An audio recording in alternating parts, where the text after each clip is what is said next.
துளாராசியை பொறுத்த வரைக்கும் குரு வந்து பெருசாக எதுவும் செய்ய மாட்டார் அப்படின்றது ஒரு பொதுவான பலன். ஆனாலும் குருவை பொறுத்த வரைக்கும் என்ன துளாராசிக்குன்னா கெடுக்கவும் மாட்டார் அப்படின்னே சொல்லலாம். துளாராசியை பொறுத்த வரைக்கும் குரு இந்த குரு பயிற்சி மூலயமா, அதிசார குரு பயிற்சி மூலயமா என்ன கொடுப்பார் அப்படின்னு பார்த்தீங்கன்னா, பணி மாறுதலை கொடுப்பார். ஒரு இடத்துலேருந்து இன்னொரு இடத்துக்கு வந்து பணி மாறுதல், அப்புறம் புதுசாக வந்து தொழில் தொடங்குறதுல வந்து ஒரு ஆர்வத்தை கொடுப்பாரு. அதுவும் இல்லாமல் சகோதர சகோதரிகள் ஸ்தானம், அதாவது கூட பிறந்தவங்க கிட்ட வந்து நல்ல உறவை வந்து ஏற்படுத்தி கொடுப்பாருன்னே சொல்லலாம்.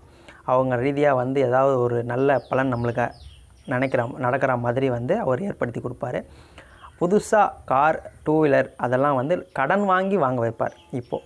ஏன்னா குரு வந்து கடன் வாங்குகிற ஸ்தானம் துலாத்துக்கு அப்படின்றதுனால கடன் வாங்கி காரோ, டூ வீலர் அந்த மாதிரியான பொருட்களை வந்து வாங்க வைப்பார். கொஞ்சம் எதிரிகளோட தொல்லை வந்து இந்த குரு பயிற்சி மூலிமா கொஞ்சம் எதிரிகள் வந்து உங்களோட வலுவாக இருக்கிற நேரம் அப்படின்னே சொல்லலாம். இந்த டைமில் வந்து எதிரிகள் உங்களோட வலுவாக இருப்பாங்க. அதனால் இந்த குரு பயிற்சி வந்து பெருசாக உங்களுக்கு பாதிக்கலைனாலும் உங்களுக்கு வந்து கண்ணோட்டத்தை வந்து அந்த மாதிரி கொடுக்கும். நம்மளை பாதிக்குமோ அப்படின்ற அந்த கண்ணோட்டத்தை கொடுக்கும். கொஞ்சம் அலாட்டாகவே இருக்கக்கூடிய குரு பயிற்சி தான் இந்த குரு பயிற்சி உங்களுக்கு. சரிங்களா? நன்றி, வணக்கம்.